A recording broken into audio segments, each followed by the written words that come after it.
Thank you, everybody, for being here in the morning. I don't know what y'all doing last night, but I know a lot of people still ain't up.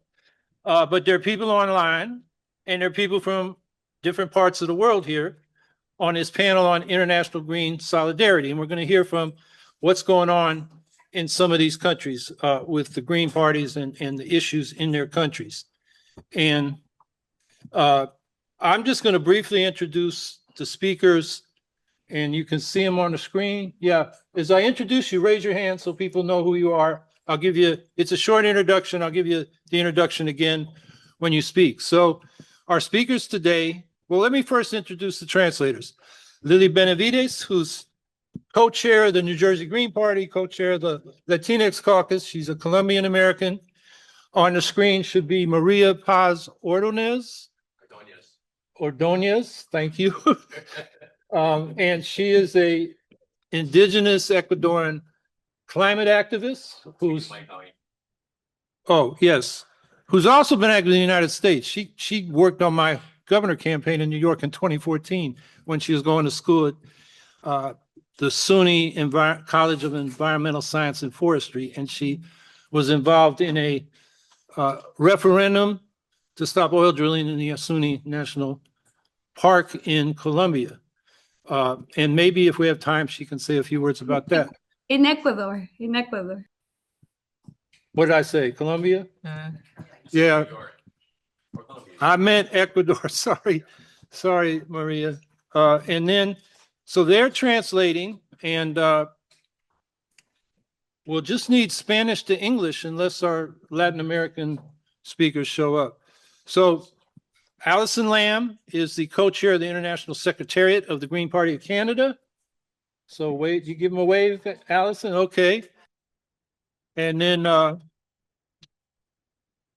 we hoped to have had Alejandro Aguilera, who is a deputy in the Venezuelan National Assembly from the Ecological Movement of Venezuela. He just said he cannot make it.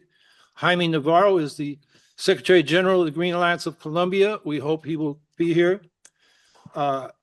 Sin Muthoni, I hope I pronounced that right. Sin is she's publicized in our program as the International Officer of the Young Greens of England and Wales, but I understand she was just elected co-chair of the Young Greens. That's 50,000 Young Greens, people. So,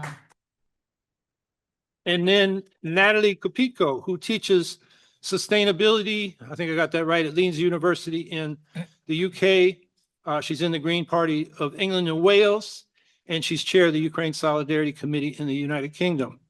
So I'll introduce each of them with one line as we go. And we have scheduled 7 minutes for speeches, but since two of the speakers aren't here, we'd originally talked about 10 minutes. So we'll have a little time. I'll keep track of the time and warn you when we get a minute or two before the end of your time.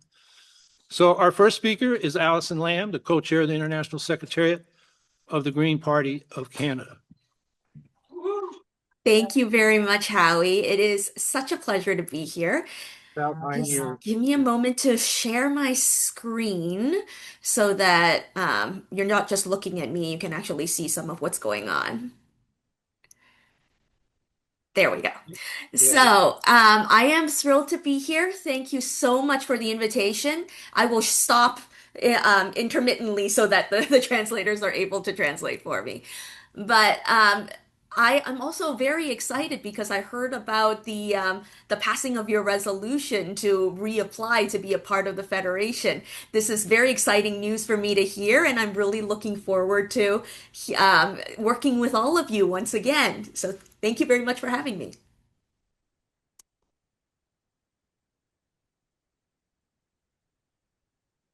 Does that need to be translated? Should I be pausing?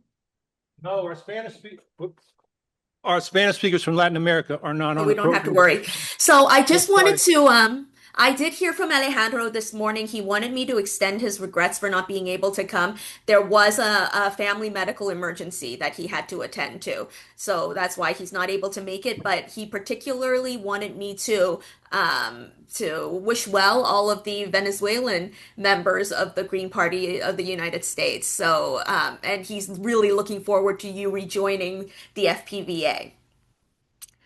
So, a little bit about the Canadian electoral system and how it's different from the American system. So, just so that you know what we're dealing with a little bit. So, for you, when you vote, I know that you vote first and foremost for your presidential and vice presidential slate.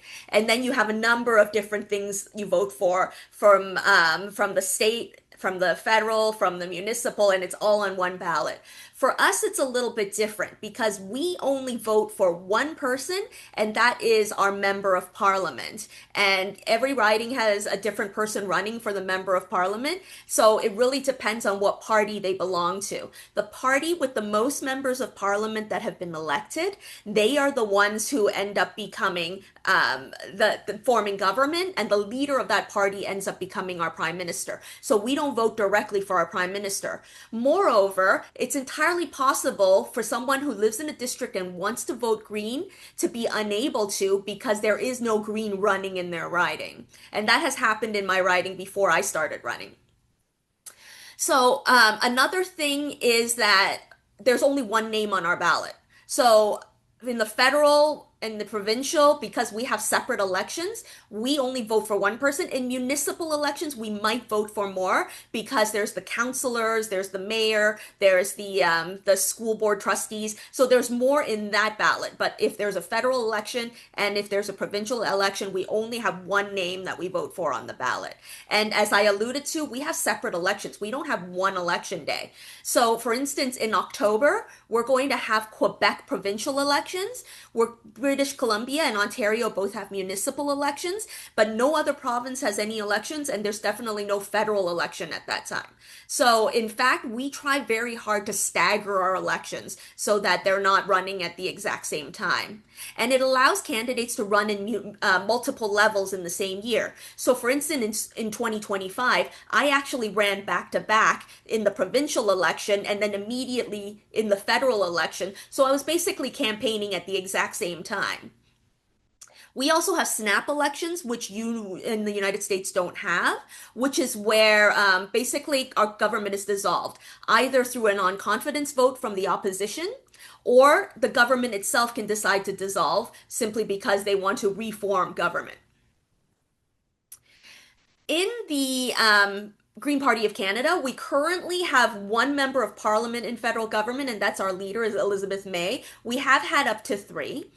And also right now we have 10 MLAs, members of Legislative Assembly, or MPPs, member of provincial parliaments in various provinces. And they're the same thing, they're just different names depending on which province it's in. Provincial Green parties are not affiliated with the federal Green parties at all, and this is election law in Canada. Moreover, most provinces in Canada do not permit political parties on the municipal level in the municipal government. So people would have to run as independents, even though we may know that they're Green affiliated. Currently in the Green Party of Canada, we are going through a leadership contest. It's very exciting for us. It's the first time that we're permitting co-leadership slates to run together, and it's the second time that we're requiring a bilingualism. We have bilingualism requirement. So if you're a francophone who's running, you're required to pass an English language exam. And if you're an anglophone who's running, you're required to pass a French language exam. And we're the only Canadian party that requires or has the co-leadership and requires the bilingualism in our party leaders. The nomination period has closed at this point, and the potential candidates are being vetted, and they will be announced on August 5th. And the campaign will begin from that point, and we will have a convention on November 14th to announce who our new leader or co-leaders are going to be. In the Green Party of Canada, our role in Canada is we're basically the voice of reason in the government. So, for example, as you may or may not know, Canada is currently on fire. For the last few years, we have had spread of wildfires across Canada. If you take a look at the photo that's attached to this slide, that's not a color filter I put on. That is an actual photograph I took outside my window. And if you had been there while I was taking that picture, you would have smelled the smoke. It was really difficult to breathe. That's what's going on in Canada right now, and that's what we're bringing attention to the general public in Canada. Bruce Heyer, our former deputy leader as well as former MP. His wilderness lodge was completely destroyed, and his home, he lost his home, his family lost everything. We also have a transnational pipeline that our Prime Minister Mark Carney is trying to build. And also we've been fighting against that, and we've been writing a lot about AI data centers, which basically consume all the water, which is an issue when your country is on fire. Meanwhile, in the Green Party of Canada, our role in the Global Greens, we have a lot of representation in the Global Greens. We have representation on the Global Greens Coordination, which is it's the Global Greens governing body. We also have a number of working groups and networks. The current coordinator of the Climate Working Group is a Canadian, and we also have Canadian representation in the Biodiversity Working Group and the Strengthening Democracy Network. And finally, as you may or may not know, this was the 25th anniversary of the Global Greens this year. I'm going a little bit over. Sorry about that. But other than the Global Greens celebration, Green Party of Canada is also doing their own celebration. We're doing a series of town halls featuring one Canadian Green and one international green in conversation about each of the 6 key principles. The next one we have coming up is on peace and nonviolence. And the specific theme is environmental justice and the conflict in the Middle East. And we have the Canadian Green, Isabella Robinson, and our special guest will be Fadi El Jamal, the officer, the political and international relations officer of the Green Party of Lebanon. Now, this one will be in French, but please, you're all invited to join us if you would like to. You can register with the QR code that's on the graphic, and also I put it larger in the slide. So please, if you're interested, you're welcome to join us, and just register, and hopefully we'll see you in August.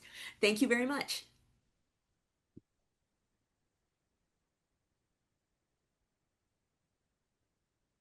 Thank you, Alison. You were in plenty of time, and when we get to question and answer, you may have more opportunity to speak.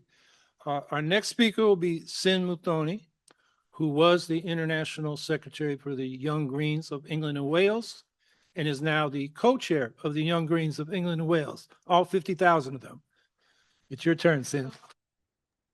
Thank you so much for the warm introduction and also for extending an invitation. I would like to start by talking about how the Green Party of England and Wales is growing.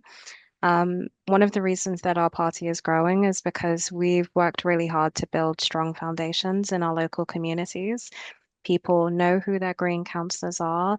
They know that they work hard to deliver for the residents, and we've really earned their trust. But we're also growing because we are no longer just a part of the conversations when it comes to local issues. We're showing that green politics does have answers to the biggest national and international challenges of our time. And whenever we're given the opportunity to make that case, we don't waste it. We don't accept these false choices or biased framings that are so often put to us in political debates. We don't allow our vision to be squeezed into somebody else's narratives, and we challenge questions, we speak our minds, and we offer solutions that are very much rooted in our values. And that growth is something to celebrate, but it's also something that comes with great responsibility. As we've become the stronger political force, we've had to ask ourselves, what kind of a party do we want to be? Do we want to be one that looks inwards, or one that recognizes that green politics has always had an international outlook? Because if we're going to change the UK, we also have to decide, what does the UK stand for in the world? And we recognize that climate change doesn't stop at borders. War doesn't stop at borders, neither does authoritarianism or attacks on human rights. And if our challenges are global, then our solidarity must also be global. And speaking on behalf of the youth, for us, that doesn't feel like a radical idea. It feels simply like reality. You know, we've grown up in this world where we're all interconnected. We watch wars unfold in real times on our fingertips. We organize campaigns with people we've never met. And just like today, we're learning from activists across different continents.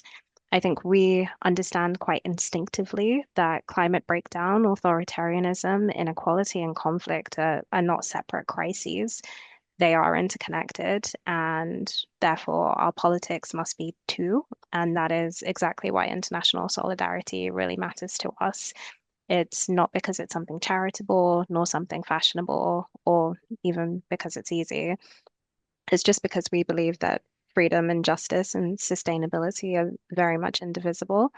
And none of us can build a truly green future while turning away from those who are denied the rights to determine their own future.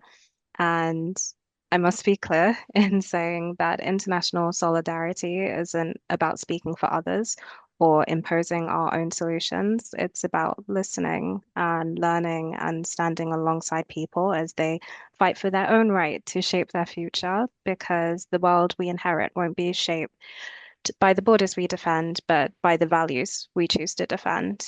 And one place where those values are being put into practice is in Ukraine and the work that the Green Party of England and Wales are trying to do with Ukraine.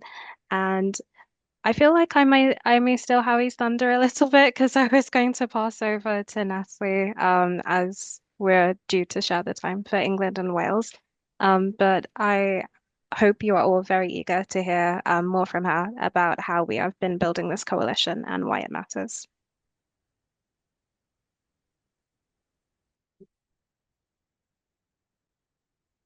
Yeah, Sin and Natalie, we're going to share their time for the England and Wales since we have a little more time. Everybody's under time, so we're doing good in that respect. So our next speaker is Natalie Kopytko, who is with the Green Party England and Wales. She teaches sustainability at the University of Leeds. She studied at Evergreen College here in the United States. She's a Canadian Ukrainian by heritage, and she's the co-chair of the Ukraine Solidarity Campaign in the United Kingdom.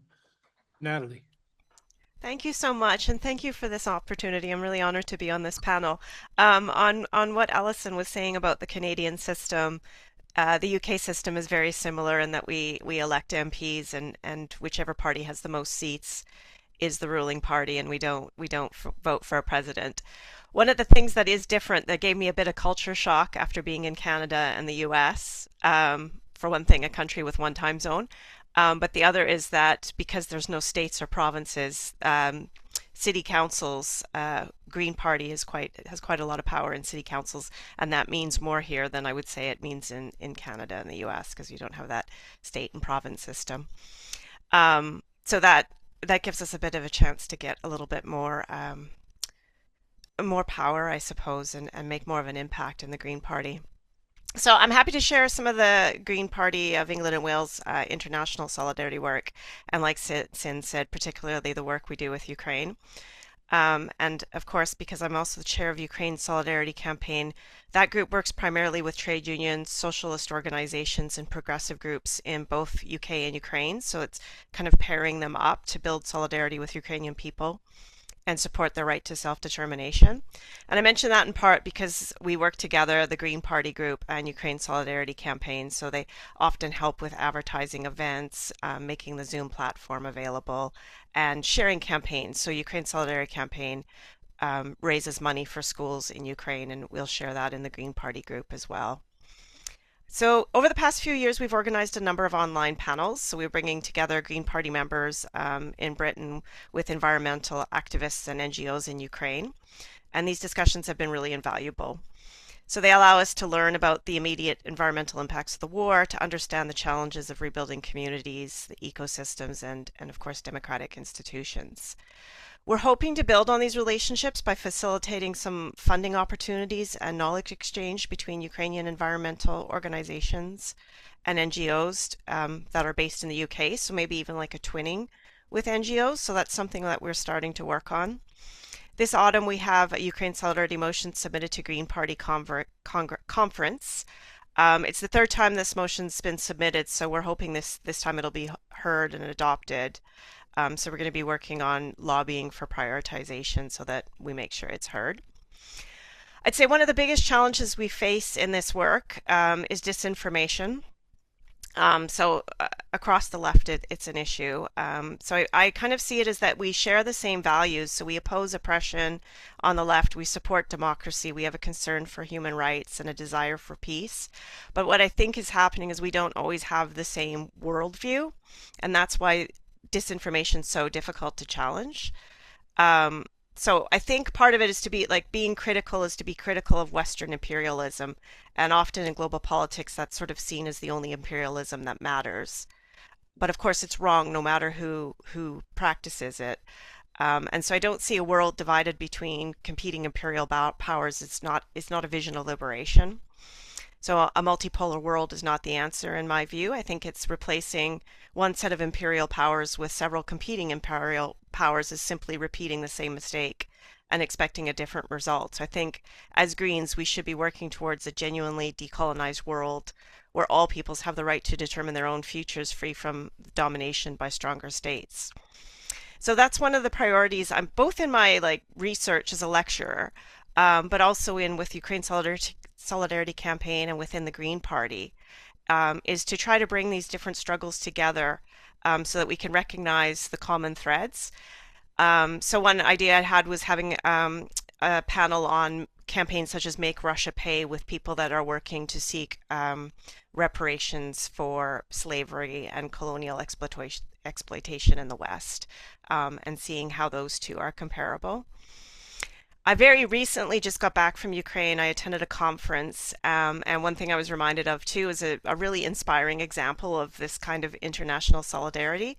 And it was in the 1980s when the Western Shoshone communities in Nevada and activists in Kazakhstan were able to develop links, and they had shared opposition to nuclear testing on their lands. So despite living thousands of miles apart, very different political systems, they recognize the same patterns of exploitation and environmental destruction.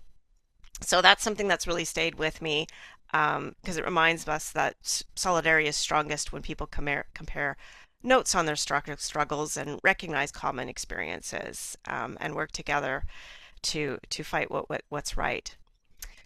So I think whether we're talking about war, colonialism, environmental destruction, nuclear testing, we can often see the same consequences for both people and planet. So again, this panel is so valuable because as Greens, our task is not simply to respond to individual crises.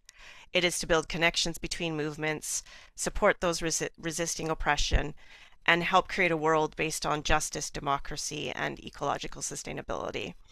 So thank you again. I think this is what international solidarity really means, and that's why work with Ukraine matters. So thank you, gracias, dakuyu, and solidarity to everyone here today.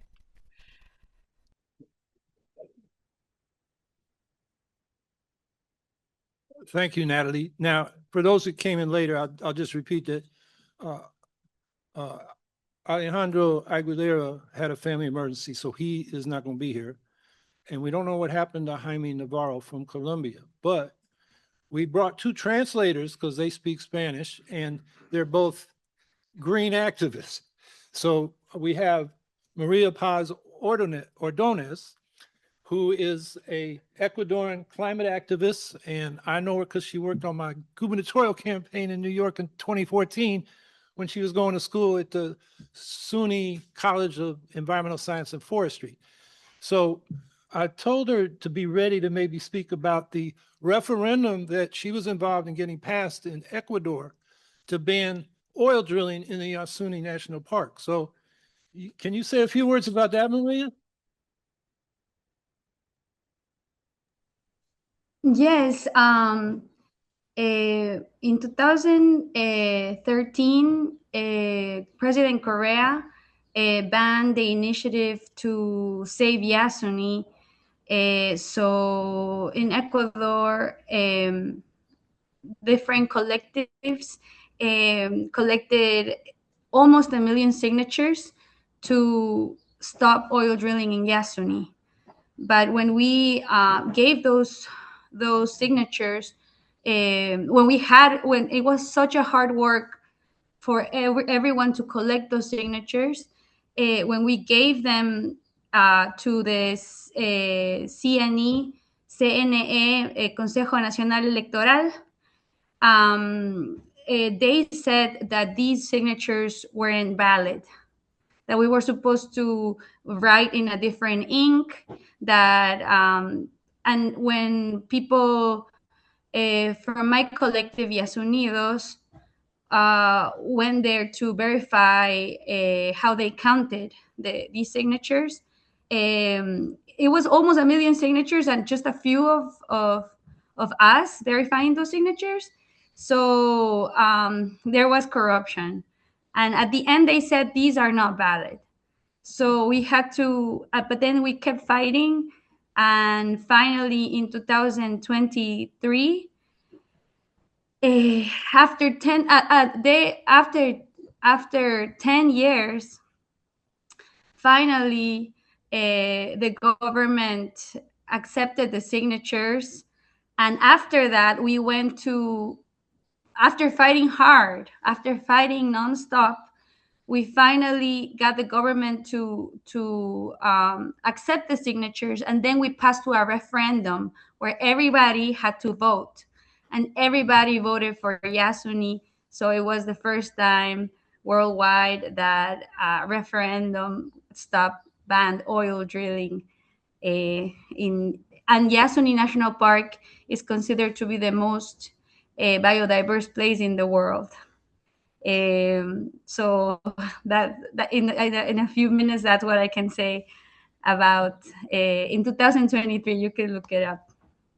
But now we have this President Noboa that, although when he was trying to win the campaign, he was saying yes, I'm pro Yasuni. Now he's against Yasuni. So we still have to fight, although we've won a legal battle. So it's a fight nonstop.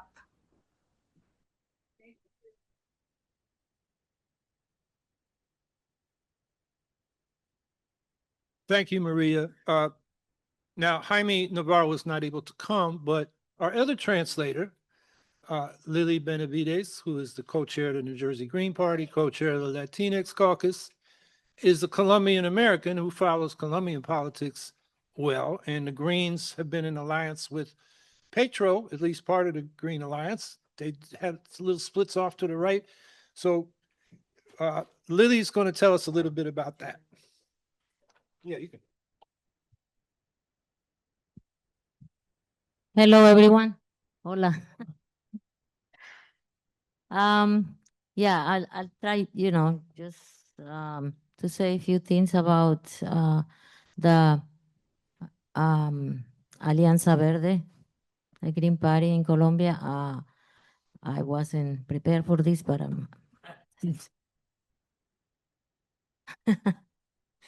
okay, so the Alianza Verde is a political party in Colombia, which is, it is, but it might be. It's centrist, going to the left, but it seems like it's going more to the left now than before. It was created in 2009, and I'm saying that because the current president now, Antonio Navarro Wolf, is a person that is probably going to take the party more to the left. He's a professor, engineer, ex-guerrillero from M19, M19, right? And a political figure in Colombia for many decades. So what happened with the Alianza Verde is that there were some people there that have changed, have switched which side to be on depending on convenience, I would say, with the winds, right? But most of those people left just now or are leaving on the July 20th August 7th, when they changed the administration.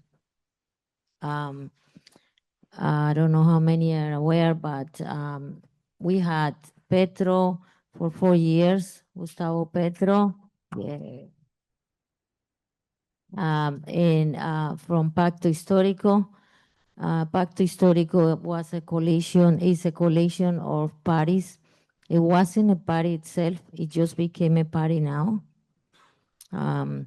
It had 5 different parties in the coalition, but Alianza Verde wasn't part of that. And now Alianza Verde is going to be part of the Pacto Histórico, and it became a whole political party now. But as we have heard, the candidate from the Pacto Histórico, Iván Cepeda, didn't get elected. And now we're going to have Abelardo de las Priella, which is a fascist Zionist that aligns with Trump and all the other Zionists in Latin America. And he has some plans already to take over and give the country to Trump in a silver plate. Yeah, so he's talking about opening again the military bases, reversing the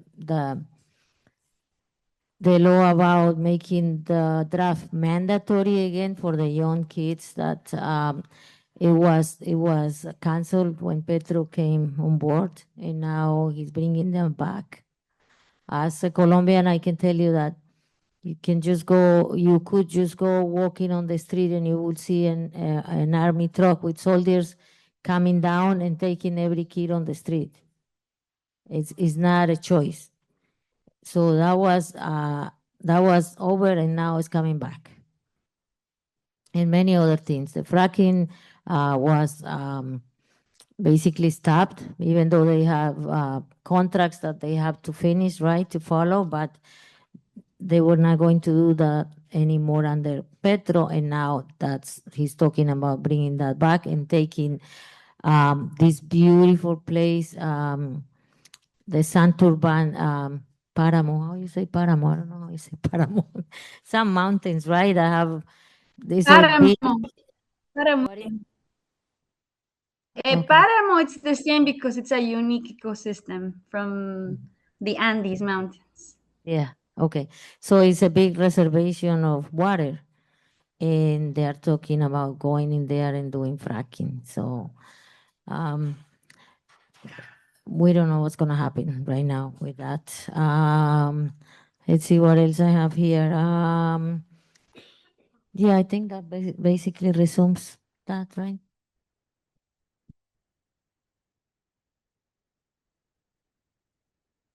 So now it's time for brief comments and questions and responses from the panelists.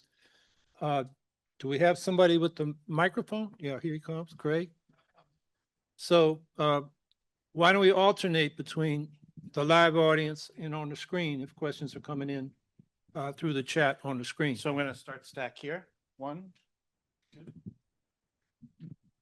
Hi, Sam Husseini. We just had a panel on Uniting for Peace here, and I think I'm really curious and would hope that there would be movements in countries that have green parties to be pushing those respective countries to be moving on that. In Colombia, Petro talked about it, but ultimately never put forward a Uniting for Peace resolution on Palestine to put sanctions on Israel, for example, and take other measures, perhaps because he was threatened and so on at the time. This was just when he talked about it is right around the time that the U.S. Was beginning its attacks in the Caribbean and withdrew his visa.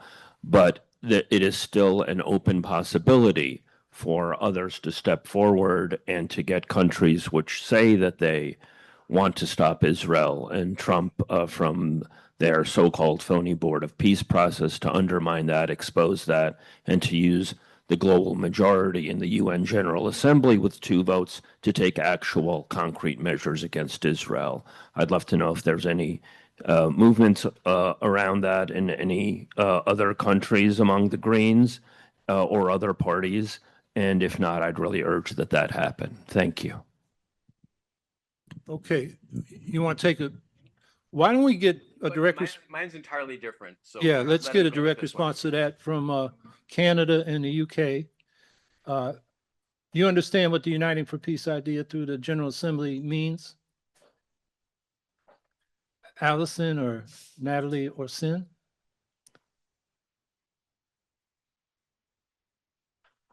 Y'all muted. Anybody want to respond? Well, I'll say this. I mean, Wait, let's see if they heard it. no, they can hear me through the mic.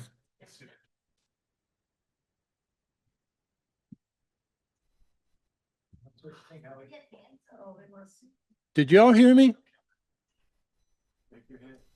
Yes? No? I can hear you in Hawaii. Okay, well, look, I will say personally, as a member of the International Committee, it just got this resolution passed to rejoin International Green Federations. If these green parties and others are not working for that Uniting for Peace action, I think the American Greens should talk to them about that and get them on board.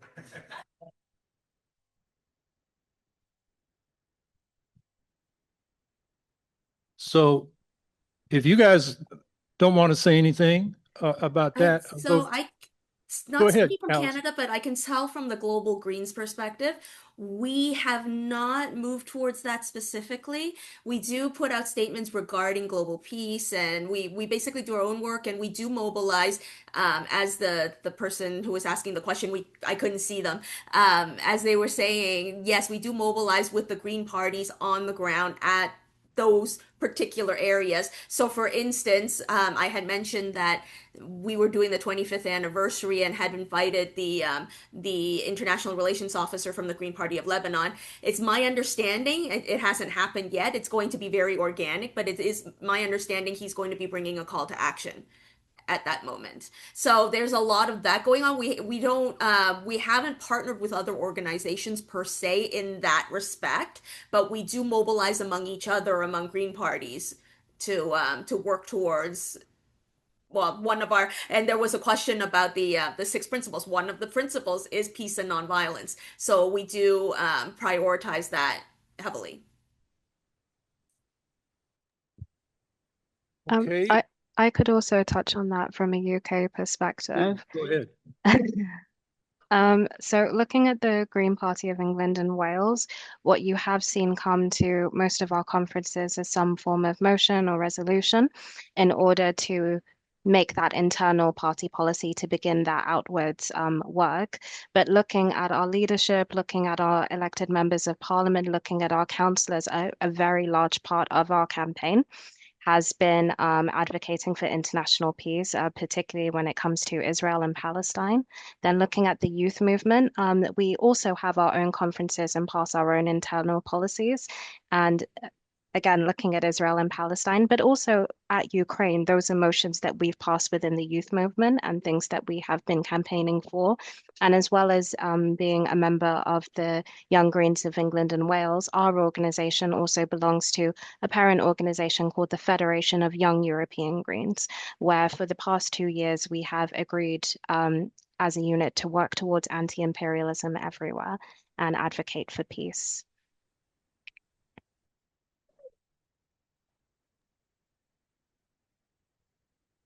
Okay, let's go to the Yeah. next question. Oh, sorry. Okay. I've got the mic here. Yeah. Yeah. Cameras so the people online can see you make you. They might get scared if they see me. You can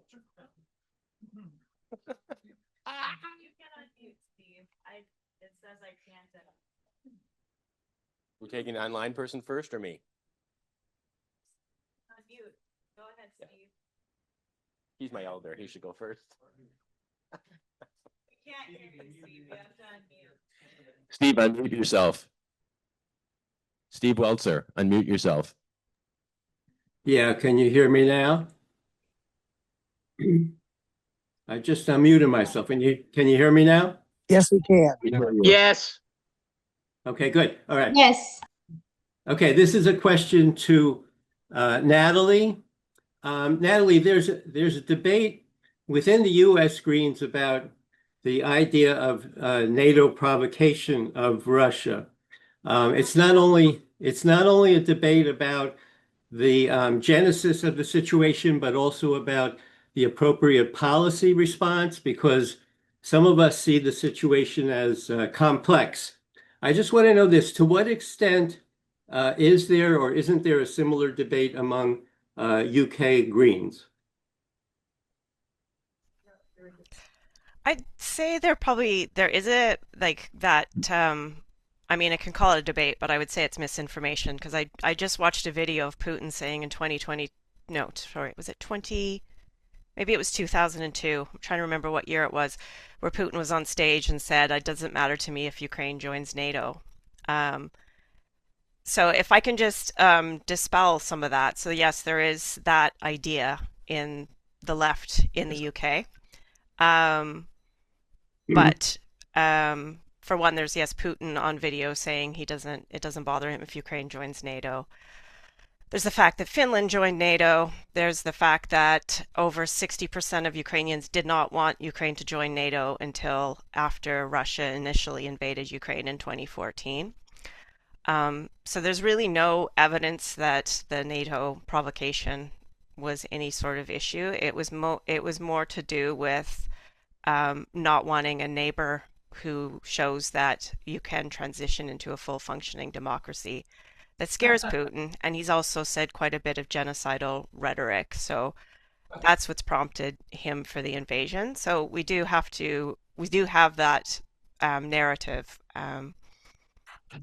But yeah, I don't really see it as more of a debate. It's more of a falsehood. Hope that helps. Well, okay, so Steve, did you get your answer? Peace sign. Okay, that's actually a good segue to the question that I was going to ask. Hi, Alison, Mike Feinstein. We know each other. The others. I've been involved in international green relations since 1989, and you know that a couple years ago we voted to leave the Federación and the Global Greens here, and then we just voted to rejoin. And when we had the debate in 2022 to leave, very few people knew much other than a few sound bites about the German Greens or maybe one or two other parties, but we're in 90 countries. And I found that debate very frustrating, that people didn't know much about the breadth of what Green parties are doing around the world. When we started the Global Greens in 2001, we were supposed to have two pillars. We have the four federations of our Green parties: Africa, Asia Pacific, Europe, and the Americas. And we were also supposed to have something called the Global Greens Network that had individual Green parties going party to party. All of us in our country would be talking to people in each of the individual Green parties. Some of the most powerful Green parties killed the Global Greens Network, and especially the European Greens wanted all of our international relations to focus through the four federations in a very top-down manner. And I found that disempowered rank and file Greens who wanted to learn from the experiences of other countries, and the debate that just happened there with Natalie and Steve, to be able to have those exchange of perspectives so that we would hear what Greens on the ground, because we talk about respect for diversity and bottom-up grassroots democracy, and learn what people feel in their own country, and at least be able to have that exchange. So if we're going to get back involved again with the Greens on the international level, what mechanisms can we look at to start improving, especially since we have better technology today than we did a long time ago in 2001 when we started the Global Greens, so that more people can be talking to each other in a grassroots, organic way about these kind of issues among Greens in our 90 countries? Right. Should I jump in to answer? Yeah, I think, Natalie, it's directed to you, but others can comment after you. Your controller. So, Mike, first of all, great to see you. It's been a few years since I last saw you, so hi, Mike. So, in answer to your question, you're right. What you were talking about, I hadn't even known about the Global Greens Network.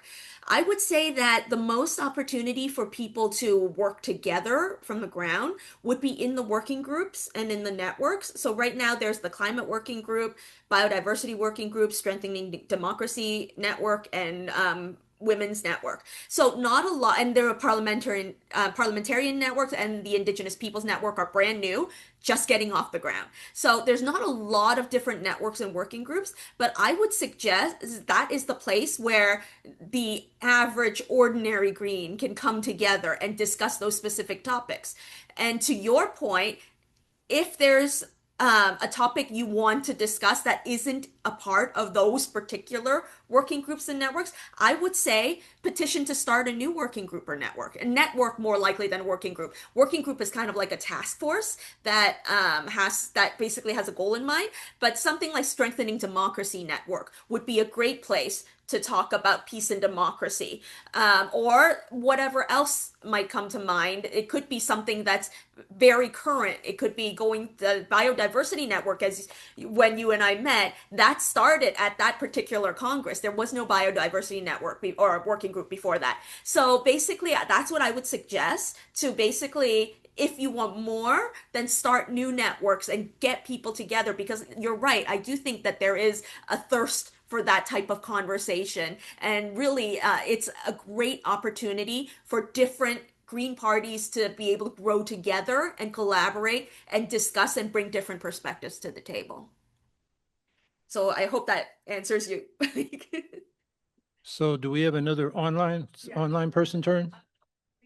Bonnie first on the stack, but I'm not seeing her anymore. So I'm going to give her some time to return. Why don't we go to Nicolanda? Nicolanda, sorry. Well, she can respond. Does she want to respond? Yeah, we wanted to respond. No, it's okay. It's okay. We can move forward. I think Alison did a great job. No, Natalie, did you want to respond first? No, it's okay. I thought Alison did a great job, so we can keep moving. Okay, great. All right, thank you. It was great to just hear Mike Feinstein speaking, and Howie, it's great to see you. I'll try to get this non-convoluted if possible. So first, Howie, mahalo for all of your efforts on your speaking out on a base camp about Ukraine. Plus, I'm no longer a delegate from Hawaii as I was for many, many years. And I'm glad that the vote went to rejoin the Global Greens. I was shocked at how many Greens now were speaking about not joining international and all their bullshit reasons for that. It's important to have dialogue, whether you agree or not agree. It's also, I'm shocked to see that amongst Greens, I'm going by base camp since I'm not a delegate, that there's a lot of support for the pro-Putin, pro-Russian perspective on Ukraine. So could you briefly just speak, however you want, or anyone else can share, about the perspective on what's going on with Ukraine and Russia? Mahalo and aloha from Maui. So Nicolanda, you wanted me to respond to that or the guest? Oh, thank you. I wanted you first, Howie. I've written you privately to thank you for your perspective, and I see that you've been attacked really viciously by some delegates. So I just wanted you to briefly speak, and then have others speak on that perspective, just for clarification for my Juliana. Yeah. Thank you. Very briefly, we're on the left. We should have a class analysis. We should be in solidarity with oppressed nations. Ukraine is a former colony of Russia. It's an oppressed nation seeking national liberation. So we should be on their side of the people. Now, the Ukrainian state has its problems, and they can be criticized as well. But the problem with, I think, a lot of the people that are not in solidarity with the Ukrainian people is they have a geopolitical analysis of state interests. And they say, we got to pick one camp over the other, the Russian imperialist camp over the U.S. imperialist camp, or vice versa. We shouldn't be campists. We should be in solidarity with oppressed people. And in this case, Ukraine, they got 15 people, over 100 were injured when Ukraine was bombed last night. Happens every day. So, they are the victims of aggression, and we should be in solidarity with those victims. So there's so much to say about the facts of the case, but we don't have time. But who else? No, mahalo. That was great, Howie. Thank you very much. Okay. Anybody on the panel want to add to what I said? I know there's so much to say. I can try to say something and be very, very brief. There is, and also a way of thinking of it that I've seen a lot of people express that Western supremacy also includes this idea that Western imperialism is the only imperialism that's terrible, and that's a form of Western supremacy. And I see a lot of how people have gotten to where they are in seeing what peace is based on, say, something that happened in childhood. So I think of my own kind of decolonizing journey. And one of the moments that I remember from childhood is the Oka crisis in Canada. And I remember going to school because I was like, they want to build a golf course on a burial ground. This is absolutely ludicrous. How could they do this? I went to school and my peers were complaining that, I won't say a derogatory word, these people were preventing shipments and we weren't going to have our back to school clothes and shoes. And I think at that point, I think there was a police officer killed in this. And I just see peace as something different. And it's probably something that formed in childhood where, as much as I became a vegetarian, I grew up on a cattle farm. Like, I became a vegetarian as a child and, upset everybody. And I have a hard time killing an insect. But still, peace is not the same as occupation is not peace. And so I think of that conflict and I think about how I had solidarity and I saw that others didn't have the same view. So I think that's something that's maybe informed. Whereas I think some of this is if that's over there in Ukraine and they're living under human rights oppression, then I can just bury my head and that doesn't matter. As long as there's no threat of me being dragged into this war, and that's peace. So it's just a different, again, like I said, a different world perspective. Okay, we ready to go to a speaker question? Okay. Yeah, Jennifer. and then we'll go back to Eddie, right? This camera, where's the camera? Oh, get on the stage or like this? Oh, God. I can sit. I'll sit. Hello, everyone. Okay, Jennifer Sullivan. I'm from Florida. I'm actually from Northern Illinois originally, but I've been to 4 continents, every single state. I'm not going to name all the countries I've been to, but I will say this. I am opposed to the United States. I want us to be in the Global Greens. I never wanted us to leave. I was on the International Committee and voted, no, let's not go. And when I'm willing to be, I'm one of the people that are willing to be led by Indigenous. We're willing to be led by others. We don't feel the United States is like the last word or the most important or anything. So, I mean, that's the whole point. So we're willing to work, but we are hopefully going to be coming there with the peace perspective and the fact that we see the Ukraine war in a different way. And I very much admire Howie. I always have. And but I don't agree with him on the Ukraine war, so I'm in that camp.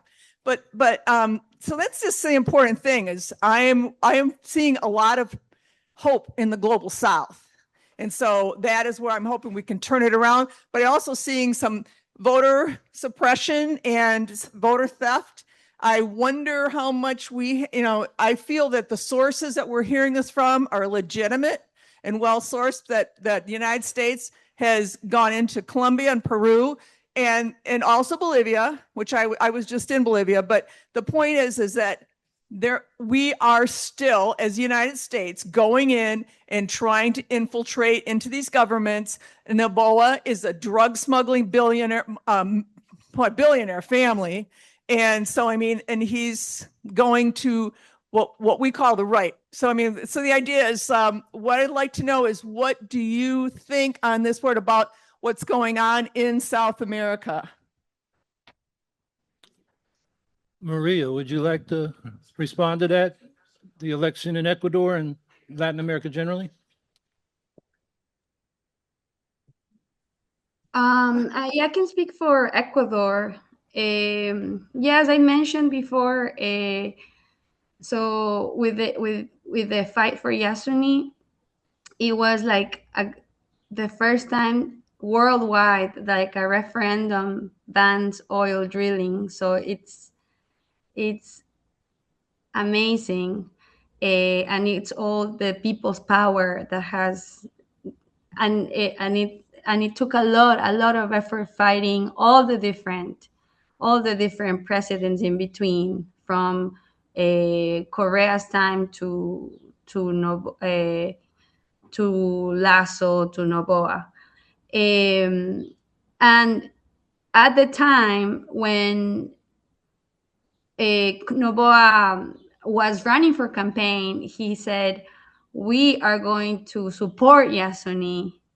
And but now Noboa is against Yasuni. And Yasuni, it's so valuable for the world, you know. It's the most biodiverse place in the world. There is a lot of biomass per square meter, and it's home to indigenous groups that are in voluntary isolation. In other words, they've been never contacted. And also there are cures for cancer, cures for Alzheimer's. 70% of cures for cancer are found in rainforests, and so it means a lot to save Yasuni for different reasons. But yet, now that he is the president, he's doing terrible things. Yeah, he's in the extreme right, and serving Trump. He's a Trump ally, and he's also pro mining, pro oil drilling, and the narco traffic. It's been the worst ever. Now it's horrible. Ecuador used to be a peace country, but now it's like one of the. It's not safe. It's not safe to be there now. Well, except in a few places, but right now with this fascist extreme right president, Ecuador has turned in one of the worst places to be in terms of safety. So that's what I can say, what Ecuador is facing right now. But when he tried to win the campaign, he tried to say no. He sold this image that it would be the opposite, but it's all fake.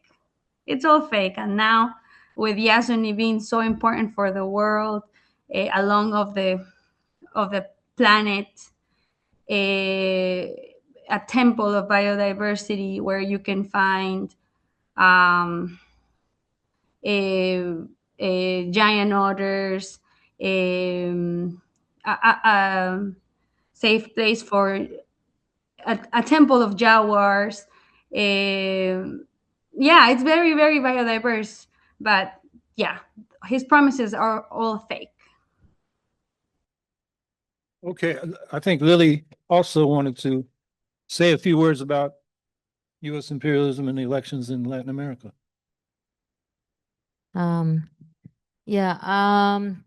There's a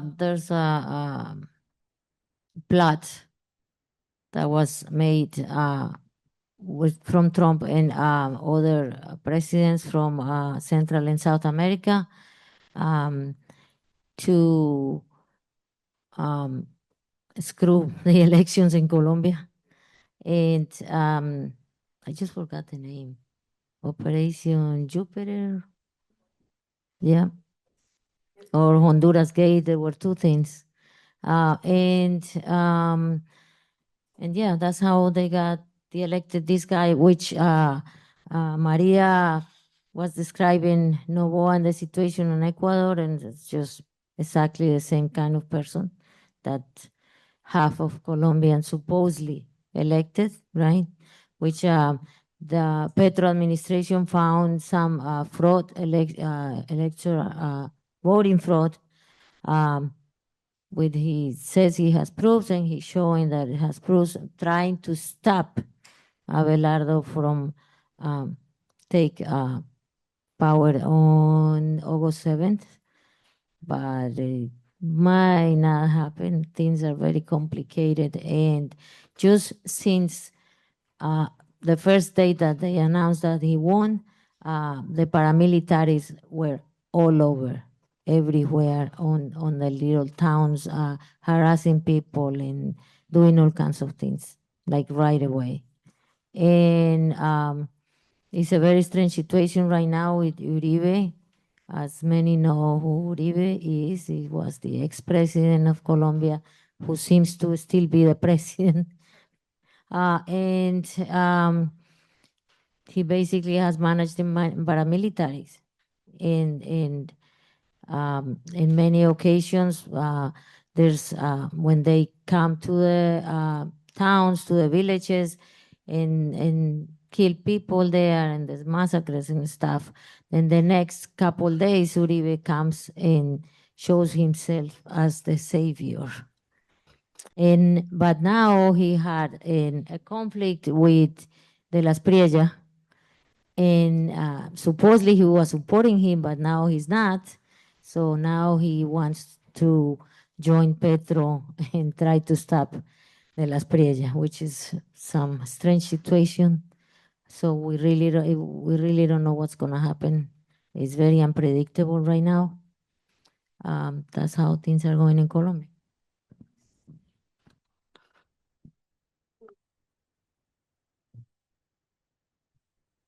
So we got Eddie, did you hear that? You're next on the stack. Yes, my question is for Miss Lily from Colombia. I know things are very tense in Colombia right now, and what are the chances of a civil war breaking out in Colombia? And number two, the second question is, with Espriella taking control in Colombia, what is that going to do to relations between Colombia and Mexico, who have always had a good relation for the most part? I mean, they're almost like siblings. And that's my two questions. Thank you. Yes, unfortunately, there's a big possibility of a civil war. The streets and the towns in Colombia are already in conflict. People are fighting each other everywhere, and there's been incidents of shootings and other things just because of this political situation. What was the other question? Mexico. Yes, they might not be friends anymore because Abelardo already said that he supports Israel 100%. So it's not just Trump coming to Colombia, but Netanyahu as well. So we don't know what's going to happen. And what I mentioned before about the draft, so they want to draft the kids, so they take them to Israel to kill Palestinians. Yeah.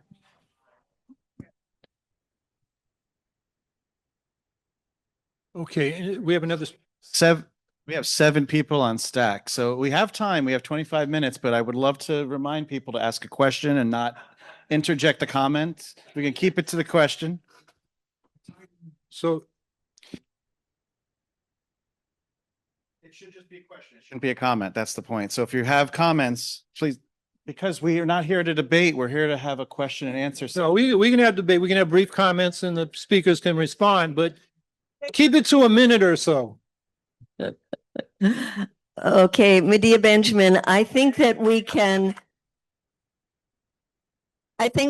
both condemn the Russian illegal invasion of Ukraine and condemn NATO, and say that and recognize NATO's insidious role in the whole conflict. And in that, I want to see if we can, as a question, agree that NATO is an aggressive military alliance that needs to be dissolved.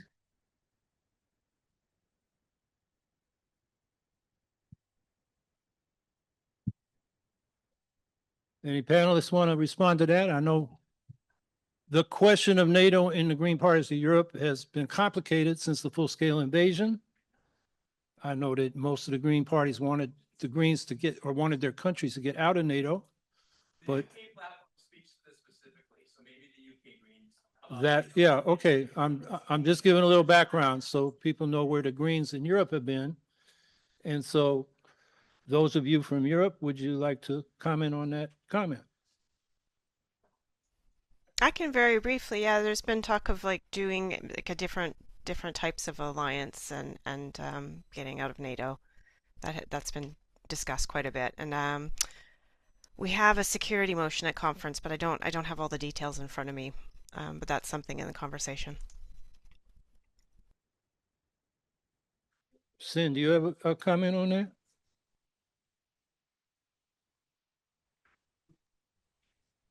I don't think I can add much more than what Nat said. I think, especially in the past 2 years, those conversations have gotten a lot louder, particularly, and I don't mean to offend anybody, but particularly when we talk about NATO members imposing quite hostile actions towards one another. I think there's a lot of questions around trust and allyship and whether it's really there within NATO. And those are some of the reasons those conversations have gotten louder.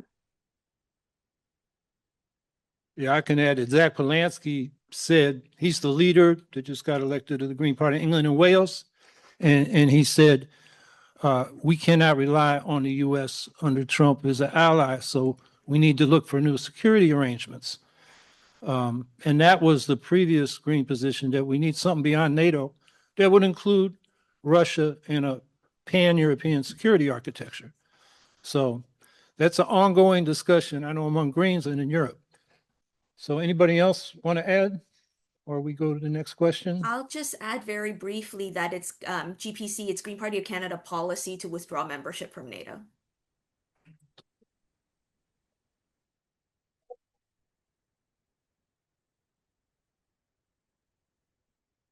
Who was Okay, I that who guess- just commented?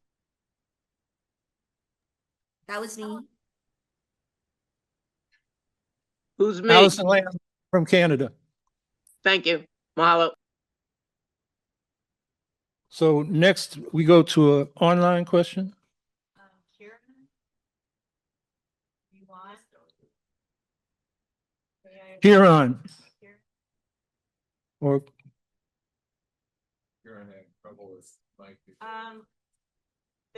They say a question for the panel.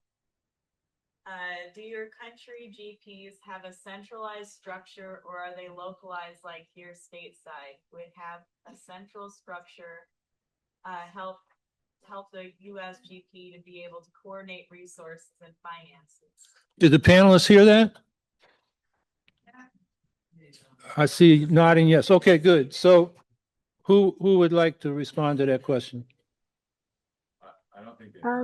I can take it for the Green Party of England and Wales. So we have a very fun structure. We have a centralized Green Party. The two main decision-making bodies in our Green Party are the Green Party Executive as well as the Green Party Council. So in the executive, we have elected members for very key positions. So we have our leader, our deputy leader, we have the Young Green co-chairs. We also have like our international officer, our finance officer, elections officer, etc. And in Green Party Council, they've designated it, as well as all of the leadership, you also have regional chairs, which are two people nominated by the region. So for an example, a region might be London, another region might be the southeast of England, another region might be Wales. And then further on beyond that, we also have local parties. So I was born and raised in Oxford City, in the southeast of England. So we also have Oxford Green Party. So we have local, regional, and then national. Anybody else want to comment on that, or? Yeah, I've been answering Kieran in the chat all along. So, but for those of you who can't read the chat, as I briefly alluded to in my presentation, we have separate levels of green parties, and we are actually legally required to keep them separate. Kieran had been asking whether we could pool our resources together, and in Canada, you cannot. That is illegal. So it depends on what you mean by resources. Financial resources, absolutely not, although we do volunteer at different levels. And as I mentioned, I had run provincially as well as federally. So the people do repeat across the board, but financially, no, we have to keep separate entities, separate finances. Everything is separate. So Kieran had also asked that would it have been better if we could collaborate? Yes, absolutely. I kind of envy GPEW and the Australian Greens as well. They do a lot of vertical collaboration. Any Green Party in Canada cannot do it. And as I also mentioned, there are no municipal Greens. That is an issue as well because Green Party, Australian Greens had told me that they gained their success starting, and actually GPEW as well. Amelia Womack had told me that you started at the ground level in the municipal, gained in tremendous support there, then started moving up. We cannot do that because our municipal representatives have to be nonpartisan. Yeah, every country has. Okay, the next question will be from the floor, but I just want to say, comment, my little editorial remark, that's our recipe. Build power locally, and then you got a foundation to go to state. And we get in the House of Representatives, they won't be able to stop us because we'll have a legitimate platform, we'll be part of the debate, and we'll win the debate. Yeah. Go ahead. Hi, I'm Theron Gilliland Jr., Green Party, Pennsylvania. I want to be clear, I'm speaking as an individual. First and foremost, politically, I'm a socialist. For me, that means anti-imperialism and by definition, anti-Zionism. When I look to the European Greens, especially Bündnis 90 Die Grünen, I do not see a political party that is anti-imperialist. I see a party that is neoliberal, that is soft Zionist. Bringing all of that together, in 2024, the European Greens decided to put a statement out that asked for Jill Stein to drop out. We have our own grassroots democracy. We have, our own national solidarity. We had a primary. We voted for her.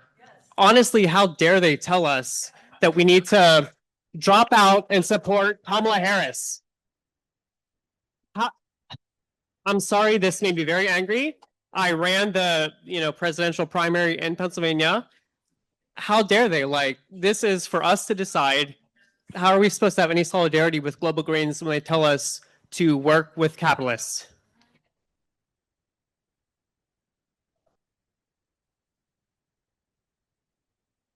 Just some context on that letter. It was a minority of the Green parties in the European Federation that signed the letter. The Green Party of England and Wales did not sign the letter. We have two representatives here from there. Maybe they would want to comment on your comment. Exactly. Yeah, I guess I'll take this. I absolutely agree with you that I don't think we should necessarily be getting involved in your elections. Fun, interesting gossip-like context of the Green Party of England and Wales. As I'm sure you can imagine, for us, Wales makes up quite a minority share of our party. And we have some very interesting conflicts there. Previously, what some of you may not have known is that Scotland also used to be a part of the Green Party. That there is a reason why we are now the Green Party of England and Wales. I don't think it's up to other nations to get involved or to tell people how to vote. I'm guessing the reason behind that was obviously they saw Trump as a bigger threat. But ultimately, you should have the right to determine your own elections and who to stand and who to vote for. Maybe something more interesting to talk about would be the evolution of imperialism. I think a lot of the time people think of imperialism as just kind of this direct control of territories or military occupation or maybe colonial rule.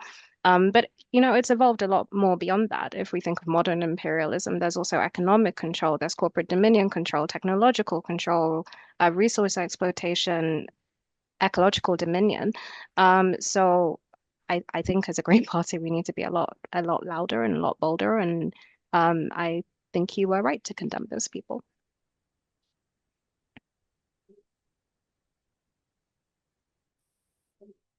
Anybody else on the panel want to respond to that? But I can only say that I agree with you. I don't think that any other country should be speaking out against what your country is doing or your Green Party is doing in that sense, unless you were going against Green Party or Global Greens policy in some way, which you were not. This is your own democratic situation, and you should be able to do what you did actually. But I will tell you that we did talk about it privately in the Federation. And because you weren't in the Federation, our hands were tied. But had you been in the Federation, we would have stood up for you. We would have issued a counter statement at that point to say this is the country's business and it's not up to maybe I shouldn't say this, but we would have said it's not up to another federation to be standing up to this whatever your country has decided to choose.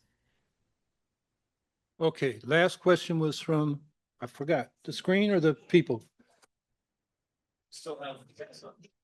People already spoken, so people that haven't spoken, they get priority. Okay, yeah, the scheduled time was to end at 11:15. We're at 11:06. At 11:10, I'm going to ask the panelists for their last words. I'm It's sorry. lunchtime here, but The scheduled time to end was 6 minutes ago, and lunch is being served for everyone. We've got a packed schedule today. Cam Gordon will be in 301 at 12:30. So please make your way to the dining hall to get your free lunch. okay, I lost a bit.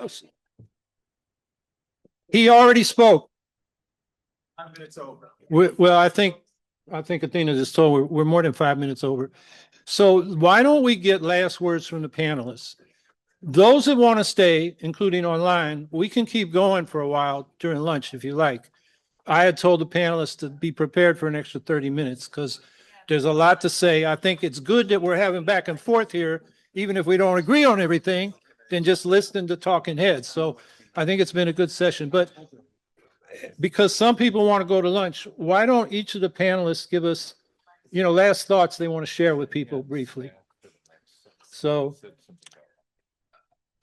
I don't know who's ready to go first, but Howie, the schedule online said 15 more minutes till 6:15. said the guy from Hawaii. Howie, we can go to 11:20. So if you want to cut at 11:15, give the panelists last word, I'd say let's do that. Let's go 8 more minutes and then keep out there. Lunch isn't served till 11:15. One more question. Okay, they said lunch isn't served yet. So, okay, let's get the next speaker. Collect your last thoughts and we'll get to them shortly. So go ahead. Oh, I can go ahead. Yeah, please. Okay, can I get 2 minutes? Yeah, 2 minutes. All right. That's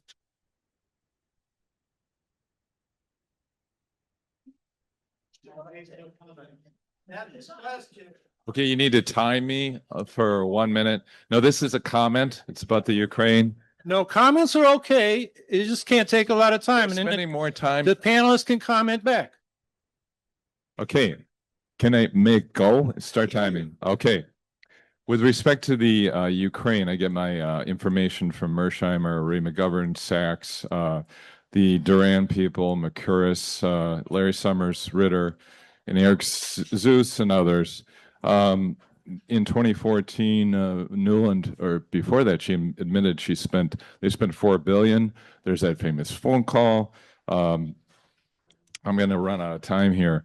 This operation is very effective at eliminating young males. The casualty figures are unknown.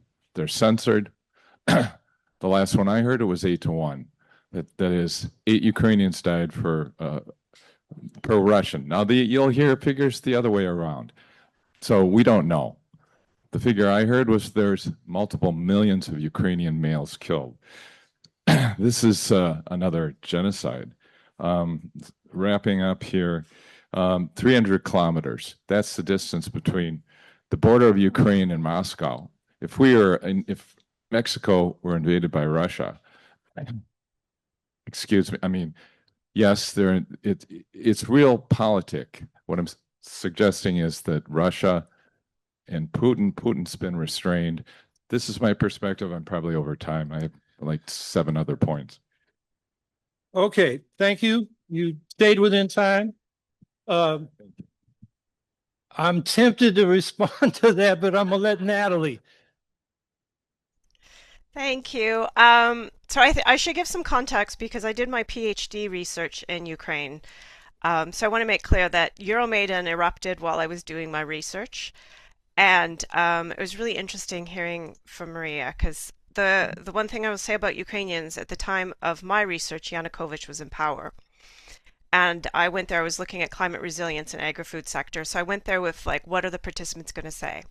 Everyone from environmental NGOs to farmers to farming groups openly just started talking about corruption. And that corruption was Yanukovych, and that was because he had Russian ties. So that is where the corruption is in Ukraine. And to me, if people are speaking openly about corruption, they're going to fight corruption. When I saw that Yanukovych turned back on his promise for EU, closer ties to the EU, I watched my Facebook feed. It was the time of the side panel, and I saw all of my friends that are now, like now I'm closer to 50, everyone that I knew in Ukraine under 50 saying they were heading to Maidan, which is important to say that that was called by a Muslim Ukrainian to head to Maidan and protest. So this protest started, and I thought, oh, this is it, because I thought there's going to be something that finally sparks the people that they're not going to tolerate this. And then I watched my friends and worried about their lives as the crackdown began, and there was like, you cannot wear helmets on the streets, and they started wearing pots so that they could protect their heads from getting beaten. The Newland call makes little difference to me because this, again, they were talking about who they wanted as an interim power. There's been 2 elections. First there was Poroshenko and then there was Zelensky. So it doesn't really matter what the West supported. What matters to me is what my Ukrainian friends, who were often environmental activists, farmers, what they wanted.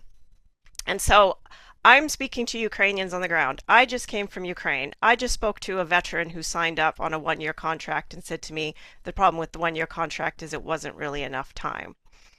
So I can say that people, yes, they want an end to the war, but occupation is not peace. And I actually know people who are living under occupation. My case study for they do a dairy cooperative in Kherson. I've not been able to speak them.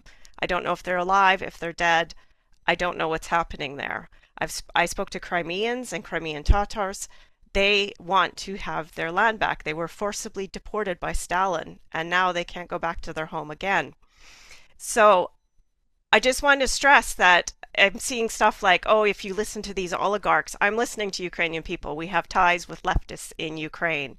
It's not critical thinking to say, oh, this guy's saying this and I just don't believe it. It's critical thinking when you actually weigh what's being said to you and you speak to real Ukrainians. I probably could say a whole lot more.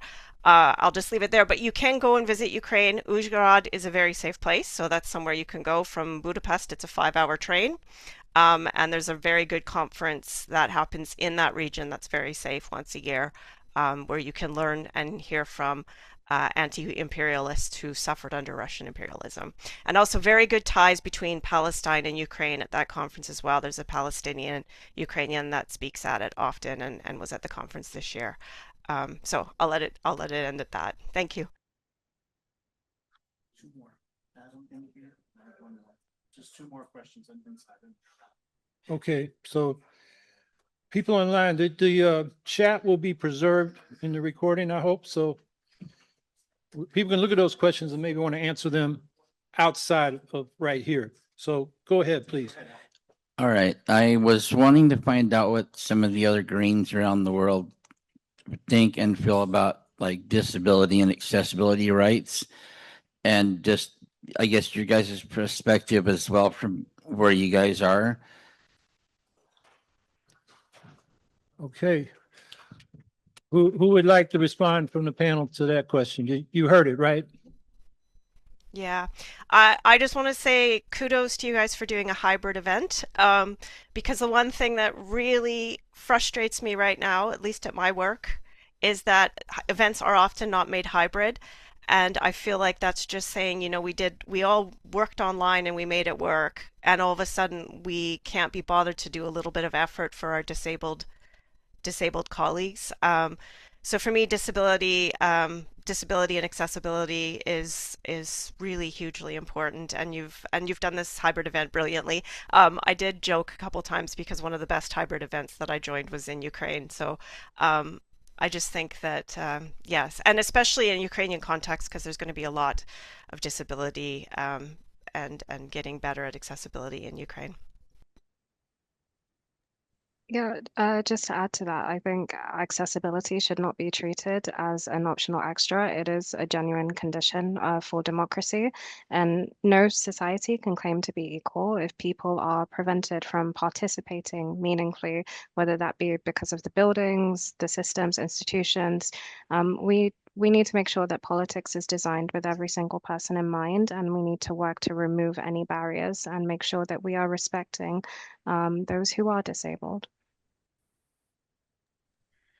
So, one person in a panel like this once said, and it really stuck with me, disability is one equity-seeking group that anybody could join anytime. Most people are all of the other equity-seeking groups you're born to, but for individuals who are disabled and individuals who seek accessibility, that is a group that you can join at any moment. So it's such a high priority. It is so important to always have that in mind. Our current deputy leader, who I believe, like I said, it's not announced yet, but I believe will be one of the candidates for leader. One of his highest priorities, and he was a former MP who hopefully will be an MP again soon. His highest priority is accessibility rights, and he's constantly advocating, he's constantly campaigning on accessibility rights. So that is something that's top of mind for the Canadian Greens.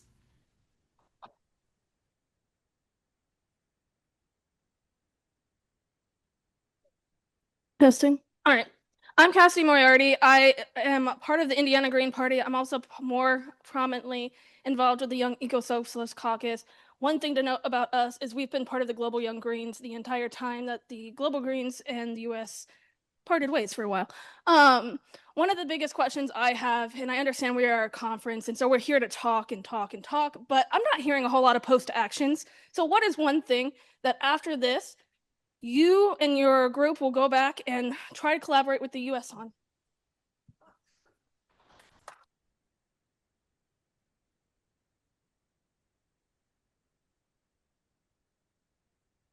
So who would like to respond to that? Well, I think that for me, I'll speak first. Sorry, I didn't mean to jump in like that. So for me, being part of the federation, the first thing that's going to happen is we're going to be receiving your application, and the federation will be discussing that. And once, I hope I'm not jumping to conclusions, once that's been approved in the assembly in November, and you're part of the Global Greens, we would love to see more Americans involved. I know some of you are already involved in Global Greens as observers at the moment, but to actually be able to be more involved. I'm in the climate working group, biodiversity working group, and strengthening democracy, but I am actually the coordinator of the climate working group. So I would love to have American Greens come into the climate working group and have like strong representation from our federation. The climate working group, in case you don't know, is the group that oversees the climate COP every year. The delegates from the Greens that go to climate COP every year and coordinates global green actions and statements and any activism at the climate COP. So I would love to see representation from GPUS join with our federation, with the Global Greens as part of that action. Thank you. Natalie or Sin, you want to respond? I can just say very quickly, because I know we're low on time, but like more panels like this would be fantastic too, and then coming up with action items on how we can support each other in different fights.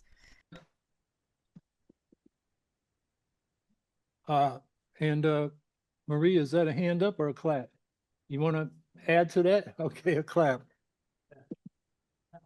Okay, so I think it's time for closing thoughts from our panelists. So who's ready to go first? Howie, someone has a hand up, Steve, online. Yeah, he already asked this question and we're out of time, Nicolanda, so. That's right. He'll put his hand down. Thank you. But I will say the suggestion that we have more panels, I was thinking about this as we went to the panel, and I knew we would not have time to get all the questions raised and answered and discussed. And there are over 100 Green parties around the world. There's a lot of people to talk to. So I think one of the things the International Committee should do in collaboration with other parties is have more of these discussions online, because we can do it now. And so stay tuned. Yeah, so a closing thought from me. I once went to one of these green knowledge exchanges, and please forgive me because the speaker's name escapes my mind, but her lesson didn't. And that is that democracy is a choice, and it's something that we must choose each and every day. And that choice does not end at our borders.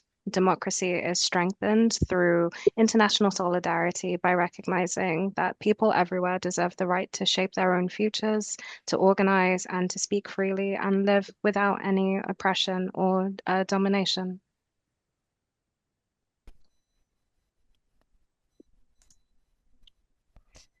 I can add a couple closing thoughts, Howie, if you want. I've seen like a lot of questions coming through the chat.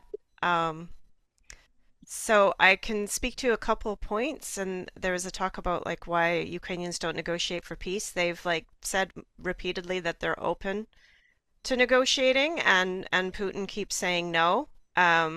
So it's on Russia to be in these negotiations and diplomacy. It's Putin that's been stopping it. There's also some talk about like strawmans, I guess, like with the people being accused of being pro-Putin. And the issue is that because we've been dealing with the same disinformation over and over again, and if you're repeating disinformation, I get that you don't realize that, but that's why there's that sort of reaction from Ukrainian voices. So I understand that people probably aren't pro-Putin, but that's how it's going to sound if it's the same stuff repeated. And I guess one other thing I'd like to add, because I didn't get a chance to say this, like I joined the Green Party rather late because I have moved around quite a bit. And part of the reason was, and I can really understand why people didn't want to vote Democrat, because I was, I'll vote Labor or I'll vote Green. That was kind of my position. But I was so disgusted by what the Labor Party was doing, particularly as someone who is not British born, and the way they were treating immigrants, their actions on Palestine. I moved to the Green Party because of that. And I thought within the Green Party, I would like to strengthen the policy on Ukraine. So my friend, one of my closest friends, works with Palestine Solidarity in the Green Party as well, and we work together. So I'll help them quite a bit with their Palestine work because the world's on fire in millions of directions. So it's hard to be in every battle, but it's certainly something that you can help and have a focus on certain fights, but definitely help with other fights too. So those are some of my final words. Thanks, everyone. So something that Sin just said made me think of a book that my one of my thesis committee members had written, and something he wrote in that book really stuck with me, and it is that national borders are imaginary. Because what happens within your national borders don't stay there. Whether it's destruction from war, whether it's climate issues, they cross into other borders. We share one planet. So whatever happens in this country will affect all of the other countries around it and then further. So it is so important that we all work together. And that's why we always ask the hypothetical question, if I weren't a Green, what would I be? I would be a Green because Greens are the only ones that have a global Greens. We're the only ones who understand that we share this planet and collaborate with the entire world, and we try to work together. So I wanted to thank you again for inviting me to come. I'm very sorry that Alejandro and Jaime couldn't make it because I wish that you had the perspective of the Federation beyond me.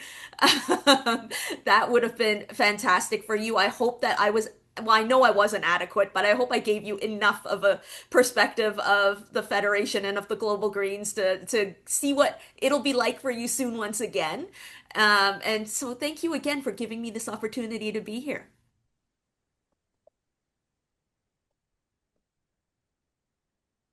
Well, thank you, Alison. I was always concerned that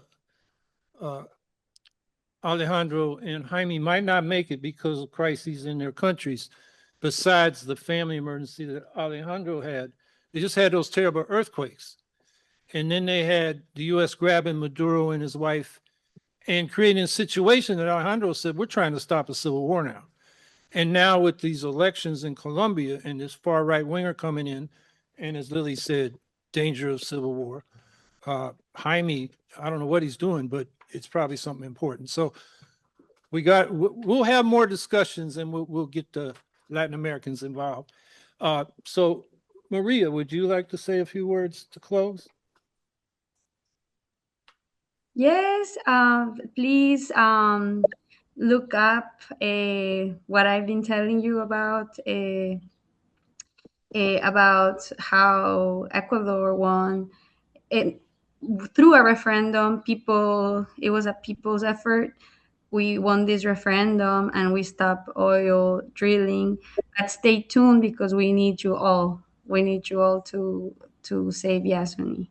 It's as I mentioned, I'm going to mention once again, the most biodiverse place in the world, home to indigenous groups that live in voluntary isolation, the Taro, Menani, and Tagaeri, and the Waorani people that have only been in contact around like 50 years. So yeah, it's a place with a lot of biomass per square meter, and also for climate change, it's the Amazon rainforest that is also cleaning the air. So please stay tuned, and we need your help.